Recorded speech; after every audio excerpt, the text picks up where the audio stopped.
Hello नमस्कार जय हिंद दोस्तों। मैं चंद्रिका प्रसाद। मैं आपके लिए लेकर आया हूं दोस्तों, आपकी तैयारी के लिए एक और बेहतरीन वीडियो। इस वीडियो में हम पढ़ेंगे दोस्तों घटना चक्र की इस किताब के 13वें चैप्टर के बारे में, जिसका नाम है अधिकार यानी कि राइट।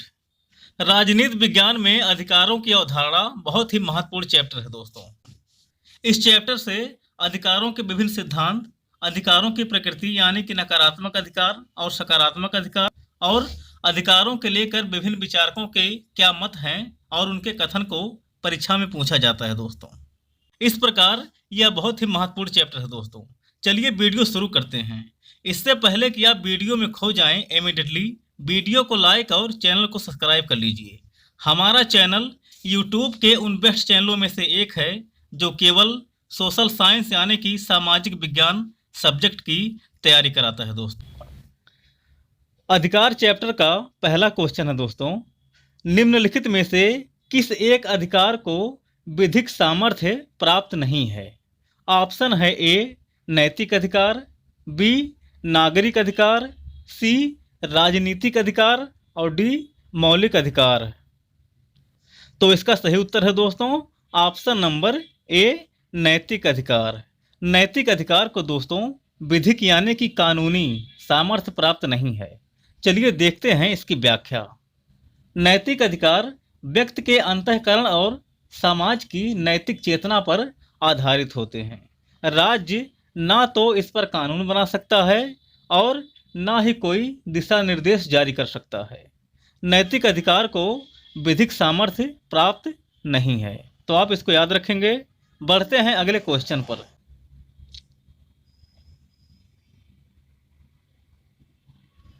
क्वेश्चन नंबर 2, कर्तव्य का पालन कीजिए और अधिकार आपको स्वयं ही मिल जाएंगे।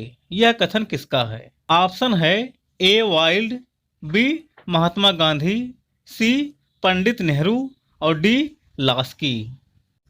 तो इसका सही उत्तर है दोस्तों option number B Mahatma Gandhi. Mahatma Gandhi ने कहा है दोस्तों कि कर्तव्य का पालन कीजिए और अधिकार आपको स्वयं ही मिल जाएंगे। चलिए देखते हैं इसकी व्याख्या। अधिकार और कर्तव्य के पारस्परिक संबंध के बारे में गांधी जी का विचार था कि अधिकांश लोग अधिकारों की बात करते हैं, कर्तव्यों की नहीं। आगे वे कहते हैं कि मैंने अपनी अनपढ़ कर्मठ माँ से यह सीखा कि आप अपने कर्तव्यों पर ध्यान दें, अधिकार स्वतः प्राप्त हो जाएंगे। तो गांधी जी के इस विचार को आप याद रखेंगे। बढ़ते हैं अगले क्वेश्चन पर।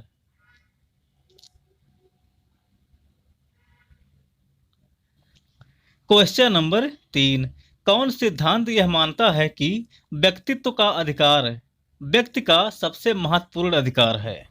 ऑप्शन है ए प्राकृतिक अधिकारों का सिद्धांत, बी अधिकारों का वैधानिक सिद्धांत, सी अधिकारों का ऐतिहासिक सिद्धांत और डी अधिकारों का प्रत्ययवादी सिद्धांत।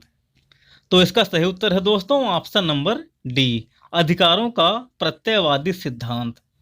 अधिकारों का प्रत्ययवादी सिद्धांत दोस्तों यह मानता है कि जो व्यक्तित्व का अधिकार है वह व्यक्ति का सबसे महत्वपूर्ण अधिकार है। प्रत्ययवाद का मतलब है दोस्तों आदर्शवाद। चलिए देखते हैं इसकी व्याख्या। व्यक्तित्व का अधिकार कांट के इस स्वतः सिद्ध तथ्य को मानकर चलता है कि मनुष्य होने के नाते प्रत्येक व्यक्ति को गरिमा के अनुसार जीने का अधिकार है।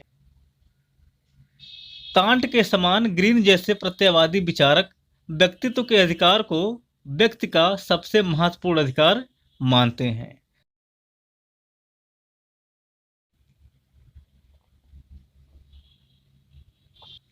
क्वेश्चन नंबर 4, कौन से अधिकारों को दूसरी पीढ़ी के अधिकार माना जाता है?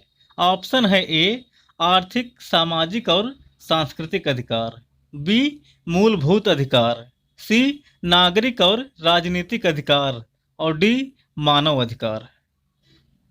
तो इसका सही उत्तर है दोस्तों ऑप्शन नंबर ए आर्थिक, सामाजिक और सांस्कृतिक अधिकार। आर्थिक, सामाजिक और सांस्कृतिक अधिकार को दोस्तों दूसरी पीढ़ी का अधिकार माना जाता है। चलिए देखते हैं इसकी व्याख्या। आर्थिक, सामाजिक और सांस्कृतिक अधिकारों को दूसरी पीढ़ी का अधिकार माना जाता है। यूरोप में 19वीं सदी के सामाजिक सुधारों के दौरान इन अधिकारों की मांग की गई थी। तो आप इसको याद रखेंगे। बढ़ते हैं अगले क्वेश्चन पर। क्वेश्चन नंबर 5, निम्नांकित में से कौन सा कथन गलत है? ऑप्शन है ए, अधिकार व्यक्ति के अंतश्चेतना में अंतर्निहित है। बी, अधिकार सावयवी रूप से कर्तव्यों से बंधे हैं। सी, एक अर्थ में अधिकारों का स्वरूप सामाजिक है। डी, चूंकि अधिकार अमूर्त इकाई नहीं है, इनके क्रियान्वित किए जाने की आवश्यकता होती है। तो बताना है कि इसमें से कौन सा गलत है। तो वह है दोस्तों ऑप्शन नंबर ए, यह गलत है, बाकी तीनों सही है। चलिए देखते हैं इसकी व्याख्या। देखिए, प्रत्येक अधिकार सामाजिक संदर्भ के लिए होता है, व्यक्तिगतता से इसका कोई संबंध नहीं होता। अधिकार मांगों के रूप में प्रकट होते हैं, जिन्हें समाज में समर्थन प्राप्त होता है। राज्य की अनुमति प्राप्त होने के पश्चात इन्हें कानूनी संरक्षण प्राप्त हो जाता है। तो आप इसको याद रखेंगे। बढ़ते हैं अगले क्वेश्चन पर। क्वेश्चन नंबर 6, ग्रीन के अनुसार निम्नलिखित में से कौन सा प्राकृतिक अधिकारों का स्रोत है? ऑप्शन है ए, राज्य, बी, समाज, सी, सामाजिक चेतना और डी, विधि। तो इसका सही उत्तर है दोस्तों ऑप्शन नंबर सी, सामाजिक चेतना। ग्रीन के अनुसार दोस्तों सामाजिक चेतना प्राकृतिक अधिकारों का स्रोत है। चलिए देखते हैं इसकी व्याख्या। ग्रीन प्राकृतिक अधिकारों को इसलिए स्वीकार करते हैं कि वे व्यक्तित्व के निर्माण की आवश्यक दशाएं हैं, न कि समाजहीन प्राकृतिक अवस्था में प्राप्त अधिकार, जैसा कि लोग मानते हैं। ग्रीन प्राकृतिक अधिकारों का आधार सामाजिक चेतना को मानते हैं। यह सार्वजनिक नैतिक चेतना है, जिसमें सामान्य हित की धारणा का समावेश होता है। तो ग्रीन के इस विचार को आप याद रखेंगे। बढ़ते हैं अगले क्वेश्चन पर। क्वेश्चन नंबर 7, अधिकारों के ऐतिहासिक सिद्धांत की मूल विशेषता है? क्या है? राज्य परंपराओं की देन है। Option number D. चलिए देखते हैं इसकी व्याख्या।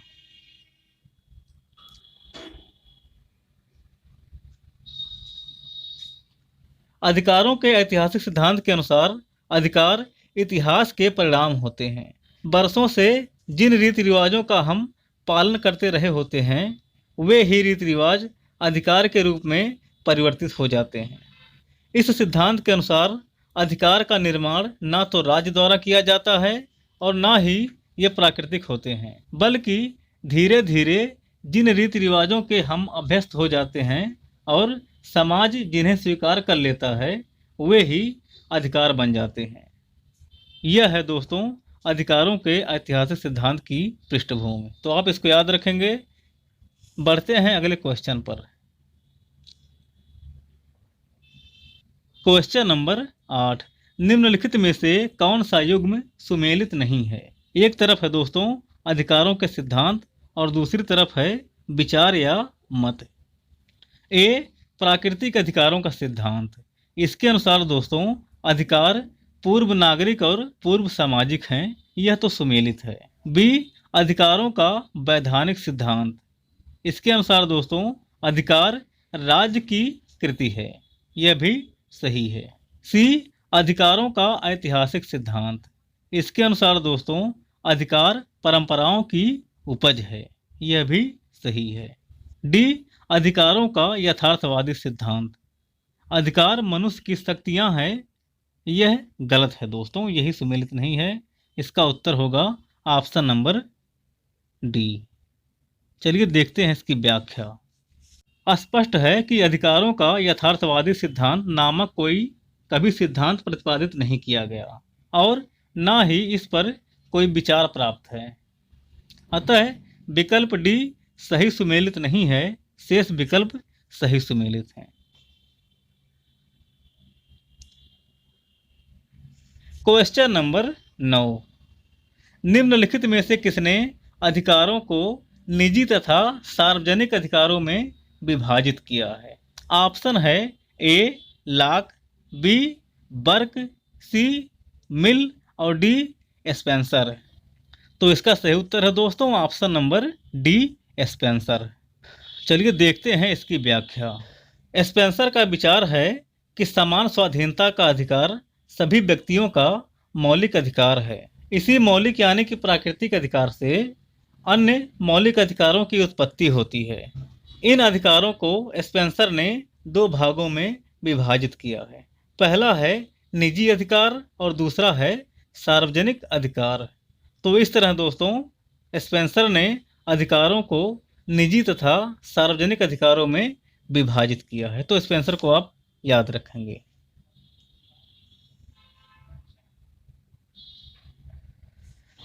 क्वेश्चन नंबर 10, बर्क किस सिद्धांत का समर्थक था? ऑप्शन है ए नैसर्गिक अधिकार, बी ऐतिहासिक अधिकार, सी कानूनी अधिकार और डी नैतिक अधिकार। तो इसका सही उत्तर है दोस्तों ऑप्शन नंबर बी ऐतिहासिक अधिकार। बर्क दोस्तों ऐतिहासिक अधिकार के प्रतिपादक और समर्थक हैं।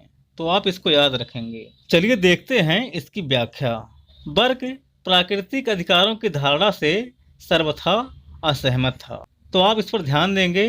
बर्क जो है प्राकृतिक अधिकारों को नहीं मानता था, वह ऐतिहासिक अधिकार को केवल मानता था और उसी का प्रतिपादन किया है। बर्क प्राकृतिक अधिकारों की धारणा से सर्वथा असहमत था और उसका कथन था कि प्राकृतिक अधिकारों पर बल देना समाज में अराजकता उत्पन्न करना है। बर्क इन अधिकारों को राष्ट्र के लिए घातक समझता था और इन्हें राष्ट्रीय दृष्टि से अनुचित कार्य नेशनल रॉन्ग्स कहा करता था।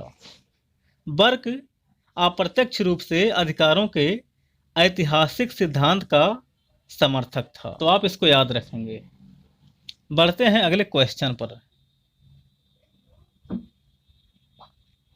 क्वेश्चन नंबर 11 है, हमारी सामाजिक व्यवस्था का न्याय मुख्यतः इस बात पर आधारित है कि समाज में मूलभूत अधिकार तथा कर्तव्य कैसे हैं तथा समाज के विभिन्न क्षेत्रों में आर्थिक अवसर और सामाजिक परिस्थितियां कैसी हैं। यह किसने कहा है? ऑप्शन है ए अरस्तू, B John Rawls, C Barker और डी डायसी। तो इसका सही उत्तर है दोस्तों option number B John Rawls. Question number 12 है, किसने कहा अधिकार विवेक पर आधारित वह मांग है जिसे समाज मान्यता देता है तथा राज्य द्वारा लागू किया जाता है। ऑप्शन है A T H Green, B Bosanquet, C H J Laski और डी लाक। तो इसका सही उत्तर है दोस्तों option number B Bosanquet. Bosanquet ने कहा है दोस्तों कि अधिकार विवेक पर आधारित वह मांग है जिसे समाज मान्यता देता है और राज्य द्वारा उसको लागू किया जाता है। चलिए देखते हैं इसकी व्याख्या। अधिकारों को परिभाषित करते हुए बोसांके ने लिखा है कि अधिकार वह मांग है जिसे समाज स्वीकार करता है और राज्य लागू करता है। अधिकार का अभिप्राय राज्य द्वारा व्यक्ति को दी गई कुछ कार्य करने की स्वतंत्रता या सकारात्मक सुविधा प्रदान करना है। इसी संदर्भ में अधिकार को परिभाषित करते हुए लास्की कहते हैं कि अधिकार सामाजिक जीवन की वे परिस्थितियां हैं जिनके अभाव में सामान्यतः कोई भी व्यक्ति अपने व्यक्तित्व का विकास नहीं कर सकता है। तो आप इसको याद रखेंगे। बढ़ते हैं अगले क्वेश्चन पर।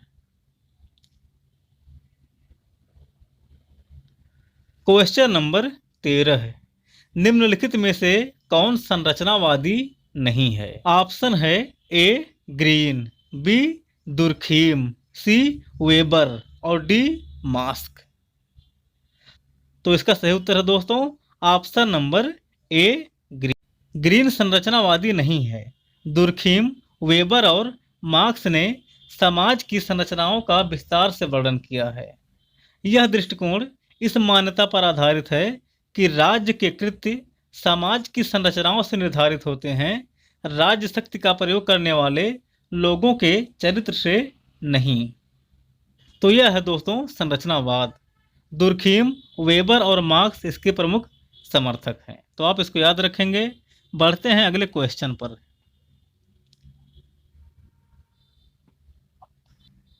Question number 14। निम्नलिखित में से किसने कल्याणकारी राज्य की अवधारणा को प्रतिपादित किया? ऑप्शन है A Hobbes, B Locke, C T H. Green और डी उपर्युक्त सभी। तो इसका सही उत्तर है दोस्तों option number C T H. Green. चलिए देखते हैं इसकी व्याख्या। ग्रीन ने राज्य के कार्यों की व्याख्या नकारात्मक रूप में की है, जिसमें उन्होंने कहा है कि राज्य का कार्य है बाधाओं को बाधित करना। किंतु इस नकारात्मक भूमिका के बावजूद भी ग्रीन ने कहा है कि यदि अशिक्षा, बेकारी, भुखमरी और शराबखोरी से लोगों का व्यक्तित्व नष्ट हो रहा है तो राज्य को इसे समाप्त करने का प्रयास करना चाहिए। तो इस प्रकार दोस्तों टी.एच. ग्रीन वह विचारक है जिसने कल्याणकारी राज्य की अवधारणा का प्रतिपादन किया है। Question number 15। कौन सा जर्मन चिंतक ग्रीन के विचारों से प्रभावित है? ऑप्शन है ए हीगल, बी कांट, सी फिक्टे और डी सभी। इसके उत्तर पर स्टार लगा है। स्टार इसलिए लगा है क्योंकि यह क्वेश्चन गलत है। क्वेश्चन में पूछा है कि कौन सा जर्मन चिंतक ग्रीन के विचारों से प्रभावित है। ग्रीन के विचारों से कैसे कोई प्रभावित हो सकता है इनमें से, जबकि ये लोग ग्रीन के पहले ही थे, ग्रीन बाद में आया। तो आप इसको याद रखेंगे। बढ़ते हैं अगले क्वेश्चन पर। Question number 16। निम्न में से कौन सा एक कथन ग्रीन के बारे में गलत कहा गया है? ऑप्शन है ए राज्य समाजों में एक समाज है, बी ग्रीन बहुलवादी है, सी ग्रीन के अनुसार राज्य सभी अधिकारों और समायोजनों का अंतिम स्रोत है, इसलिए वह सभी समाजों में सर्वोच्च है, डी ग्रीन के अनुसार राज्य की सर्वोच्चता प्राकृतिक अवस्था और संघ की प्रकृति से नियंत्रित है। तो इसका सही उत्तर है दोस्तों ऑप्शन नंबर बी, ग्रीन बहुलवादी है। यह बात गलत है क्योंकि वे राज्य को महत्व देते हैं। वे समाज के अन्य समुदायों से राज्य को उच्च मानते हैं। Question number 17। अधिकार सामाजिक जीवन की वे परिस्थितियां हैं जिनके अभाव में सामान्यतः कोई भी व्यक्ति अपना सर्वोच्च विकास नहीं कर सकता है। यह कथन किसका है?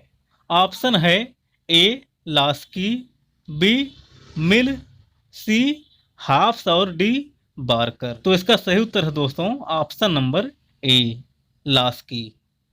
यह विचार लास्की का है दोस्तों कि अधिकार सामाजिक जीवन की वे परिस्थितियां हैं जिनके अभाव में सामान्यतः कोई भी अपने व्यक्तित्व का विकास नहीं कर सकता है। तो आप इसको याद रखेंगे। बढ़ते हैं अगले क्वेश्चन पर। Question number 18। नागरिकों को काम करने का अधिकार है, उसे अस्तित्व के साधनों के अभिगमन से वंचित करने का आशय है, उसे उस चीज से वंचित करना जो उसके व्यक्तित्व के विकास को संभव बनाती है। यह किसने कहा है? तो यह कहा है दोस्तों लास्की ने। चलिए देखते हैं इसकी व्याख्या। लास्की ने अपनी प्रसिद्ध रचना ए ग्रामर ऑफ पॉलिटिक्स में नागरिकों को काम करने के अधिकार का समर्थन करते हुए कहा कि इसके अभाव में नागरिक उन साधनों से वंचित हो जाएगा जो उसके व्यक्तित्व के विकास के लिए आवश्यक हैं। तो लास्की के इस बात को आप याद रखेंगे। बढ़ते हैं अगले क्वेश्चन पर। Question number 19। अधिकार इसलिए लागू किए जाते हैं क्योंकि वे अधिकार हैं। वे अधिकार इसलिए नहीं हैं कि उसे लागू किया गया है। यह कथन संबंधित है अधिकारों के किस सिद्धांत से? तो वह है दोस्तों अधिकारों का नैसर्गिक सिद्धांत, ऑप्शन नंबर बी। चलिए देखते हैं इसकी व्याख्या। देखिए, अधिकारों का नैसर्गिक सिद्धांत इस मान्यता पर आधारित है कि मनुष्य के अधिकार राज्य से पहले हैं। ये अधिकार नागरिकों को जन्मजात प्राप्त होते हैं। ये अधिकार राज्य की देन नहीं है, वरन ये तो स्वयं राज्य की शक्तियों को सीमित करते हैं। अतः इन्हें इसलिए लागू किया जाता है क्योंकि वे अधिकार हैं। इनको कानूनी मान्यता की आवश्यकता नहीं होती है। तो यह है दोस्तों अधिकारों का नैसर्गिक सिद्धांत या प्राकृतिक सिद्धांत। इसको आप याद रखेंगे। बढ़ते हैं अगले क्वेश्चन पर।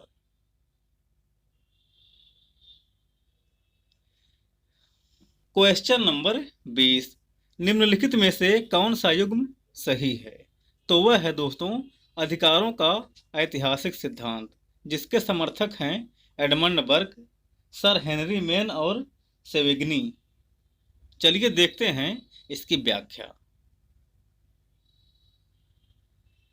देखिए, अधिकारों के वैधानिक सिद्धांत के समर्थक ऑस्टिन, बेंथम, हॉब्स, हॉलैंड आदि विद्वान हैं। आदर्शवादी सिद्धांत के समर्थक क्रॉस, हेनरिची, ग्रीन, लास्की एवं कांट हैं। ऐतिहासिक सिद्धांत के समर्थक बर्क, हीगल, हेनरी मैन एवं सेविग्नी हैं। समाज कल्याण सिद्धांत के समर्थक बेंथम, मिल, रास्को पाउंड, प्रोफेसर चेफर आदि विद्वान हैं। तो अधिकारों के विभिन्न सिद्धांत और उनके समर्थकों को आप याद रखेंगे। बढ़ते हैं अगले क्वेश्चन पर।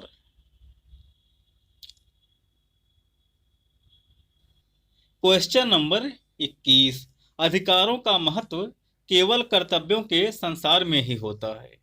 यह किसका कथन है?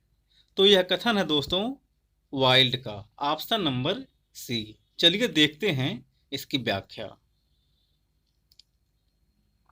देखिए, व्यक्ति के अधिकार और कर्तव्य दोनों घनिष्ठ रूप से जुड़े हुए हैं। डॉक्टर बेनी प्रसाद ने एक ही सिक्के के दो पहलू बताया है। ग्रे ने अधिकार को कर्तव्य का पूरक बताया है। इसी संदर्भ में वाइल्ड ने लिखा है कि अधिकारों का महत्व केवल कर्तव्यों के संसार में ही होता है। बिना कर्तव्य के अधिकार निरर्थक हो जाते हैं। इसलिए महात्मा गांधी ने कहा था कि कर्तव्य का पालन कीजिए और अधिकार स्वतः ही आपको मिल जाएंगे। तो इन बातों को आप याद रखेंगे। बढ़ते हैं अगले क्वेश्चन पर।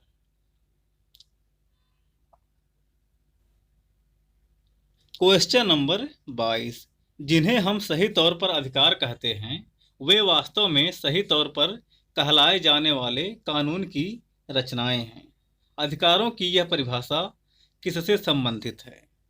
तो वह है दोस्तों बेंथम से, ऑप्शन नंबर सी। चलिए देखते हैं इसकी व्याख्या।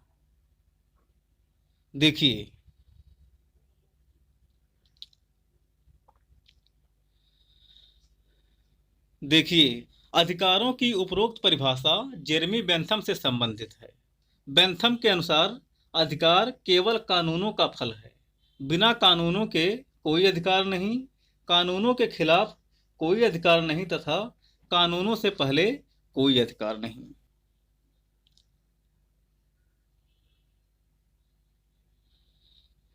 अन्य महत्वपूर्ण तथ्य, इसमें पहला है दोस्तों कि बेंथम प्राकृतिक अधिकारों की कल्पना को नितांत घृणा और उपेक्षा की दृष्टि से देखता था।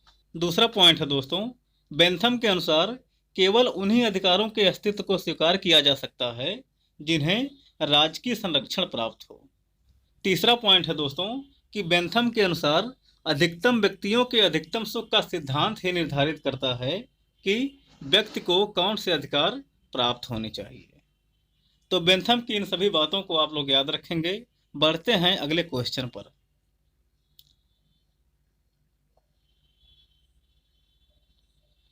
क्वेश्चन नंबर 23, पैन ऑप्टिकन निम्नलिखित में से किसका आदर्श उदाहरण है? तो वह है दोस्तों जेल का, ऑप्शन नंबर ए। चलिए देखते हैं इसकी व्याख्या। पैन ऑप्टिकन जेरेमी बेंथम द्वारा अभिकल्पित एक प्रकार का संस्थानिक भवन है। पैन ऑप्टिकन दो शब्दों से मिलकर बना है, पैन और ऑप्टिकन। पैन का मतलब कैदी और ऑप्टिकन का मतलब कैदियों पर नज़र रखने वाला, निगरानी करता है। अर्थात ऐसी जगह जहां कैदियों को रखा जाता है वह स्थान जेल है। तो बेंथम ने दोस्तों जेल सुधार के लिए काम किया था। पैन ऑप्टिकन उसी से संबंधित है। आप लोग इसको याद रखेंगे। बढ़ते हैं आगे।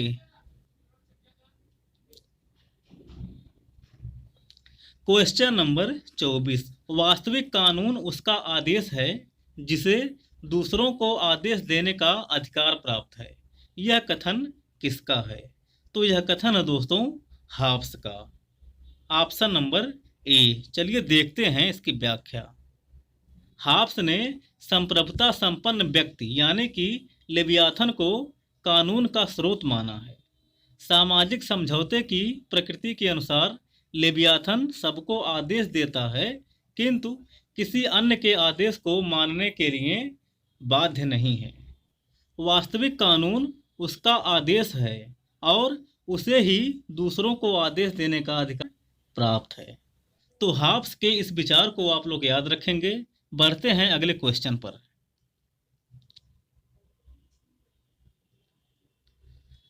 Question number 25। व्यक्ति का वह अधिकार जो उसे सहज ही प्राप्त है, जिससे उसे वंचित नहीं किया जा सकता और न ही उसे स्थानांतरित किया जा सकता है, वह क्या है? तो वह है दोस्तों प्राकृतिक अधिकार, ऑप्शन नंबर बी। चलिए देखते हैं इसकी व्याख्या को।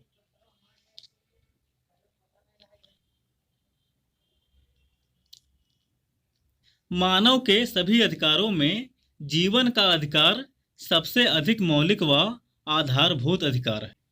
यह एक प्राकृतिक अधिकार है जो व्यक्ति को सहज ही प्राप्त है। इससे उसे वंचित नहीं किया जा सकता और न ही उसे स्थानांतरित किया जा सकता है। इस अधिकार के बिना अन्य किसी भी अधिकार की कल्पना नहीं की जा सकती। तो आप लोग इसको याद रखेंगे। आगे है दोस्तों अन्य महत्वपूर्ण तथ्य। इसमें पहला है दोस्तों कि भारतीय संविधान का अनुच्छेद 21 यानी कि प्राण और दैहिक स्वतंत्रता का संरक्षण, यह भी जीवन के अधिकार को संरक्षित करता है। तो आप लोग इसको भी याद रखेंगे। इसमें दूसरा पॉइंट है दोस्तों, राज्य का दायित्व है कि वह इस बात की व्यवस्था करे कि कोई दूसरा व्यक्ति या राज्य व्यक्ति के जीवन को अंत ना कर सके। और इसमें अंतिम पॉइंट है दोस्तों कि जीवन के अधिकार के अंतर्गत ही आत्मरक्षा का अधिकार भी निहित है। तो इन सभी बातों को आप लोग याद रखेंगे। बढ़ते हैं अगले क्वेश्चन पर।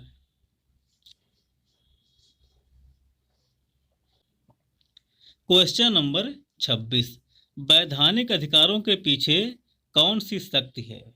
तो वह है दोस्तों कानून की शक्ति, ऑप्शन नंबर ए। चलिए देखते हैं इसकी व्याख्या। अधिकारों के वैधानिक सिद्धांत के अनुसार अधिकार प्राकृतिक या स्वाभाविक नहीं वरन कृत्रिम है।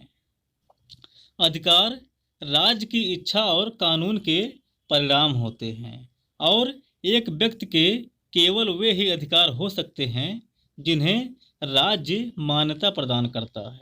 अतः मूलतः वैधानिक अधिकारों के पीछे कानून की शक्ति होती है।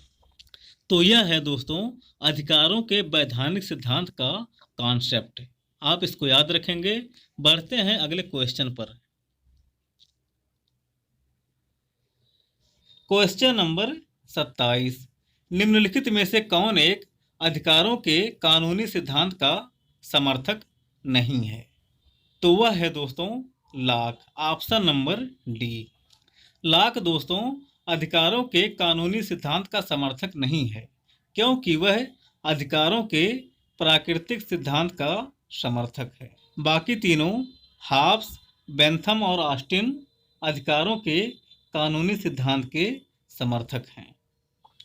चलिए देखते हैं इसकी व्याख्या। देखिए, जॉन लॉक प्राकृतिक अधिकारों के सिद्धांत का समर्थन करते हैं। लॉक के अनुसार कुछ अधिकार राज्य की उत्पत्ति से पहले अर्थात प्राकृतिक दशा में विद्यमान थे। इन्हें ही प्राकृतिक अधिकार कहा जाता है। इन अधिकारों का सृजन राज्य ने नहीं किया है, बल्कि राज्य का जन्म इन अधिकारों की रक्षा के लिए हुआ है। लॉक ने जीवन, स्वतंत्रता और संपत्ति के अधिकार को प्राकृतिक अधिकार कहा है। तो इसको आप लोग याद रखेंगे भैया। बढ़ते हैं अगले क्वेश्चन पर। Question number 28। अधिकारों के कानूनी सिद्धांत की वकालत करने का श्रेय जाता है। किसको जाता है? तो ऑस्टिन को। Option number B. चलिए देखते हैं इसकी व्याख्या। अधिकारों के कानूनी सिद्धांत की मान्यता यह है कि अधिकार राज्य की देन है। प्रभुता संपन्न होने के कारण राज्य कानून निर्माण का अंतिम सत्ता है और अधिकारों का सृजन कानून के द्वारा होता है। ऑस्टिन इस तथ्य को स्वीकार करते हुए अधिकारों के कानूनी सिद्धांत का समर्थन करते हैं। Question number 29। कौन सा सिद्धांत मानता है कि अधिकार राज्य द्वारा निर्मित हैं? तो वह है दोस्तों कानूनी अधिकार। Option number A. Question number 30। शिक्षा और सेवा योजन के अधिकार क्या हैं? सकारात्मक अधिकार हैं। Option number D. चलिए देखते हैं इसकी व्याख्या। शिक्षा एवं सेवा योजन के अधिकार सकारात्मक होते हैं। अधिकार राज्य के अंतर्गत व्यक्ति को प्राप्त होने वाली ऐसी अनुकूलतम परिस्थितियां और अवसर हैं जिनसे उसे आत्म विकास में सहायता मिलती है। अधिकार दो प्रकार के होते हैं। पहला है नकारात्मक अधिकार एवं दूसरा सकारात्मक अधिकार। राज्य में व्यक्ति की जिन गतिविधियों पर राज्य की ओर से कोई प्रतिबंध नहीं होता उसे नकारात्मक अधिकार कहते हैं। उदाहरणतः विचार और अभिव्यक्ति की स्वतंत्रता का अधिकार। वहीं दूसरी ओर सकारात्मक अधिकार यह संकेत देते हैं कि व्यक्ति को आत्म विकास में सहयोग देने हेतु राज्य की ओर से क्या क्या व्यवस्था की गई है। उदाहरणतः चिकित्सा का अधिकार, रोजगार का अधिकार, कानूनी सहायता का अधिकार आदि सकारात्मक अधिकार हैं। तो आप लोग इसको याद रखेंगे। बढ़ते हैं अगले क्वेश्चन पर। Question number 31। निम्नलिखित में से कौन अधिकारों का सबसे पुराना सिद्धांत है? तो वह है दोस्तों प्राकृतिक अधिकारों का सिद्धांत। Option number C. इसी क्वेश्चन के साथ दोस्तों यह वीडियो यहीं पर समाप्त होती है। इस चैप्टर के अभी और क्वेश्चन बचे हैं, लेकिन उसे हम बाद में पढ़ाएंगे जब नई वाली गाइड मार्केट में आ जाएगी तब। तो जुड़े रहिए हमारे चैनल के साथ। मिलते हैं अगली वीडियो में। तब तक के लिए जय हिंद दोस्तों।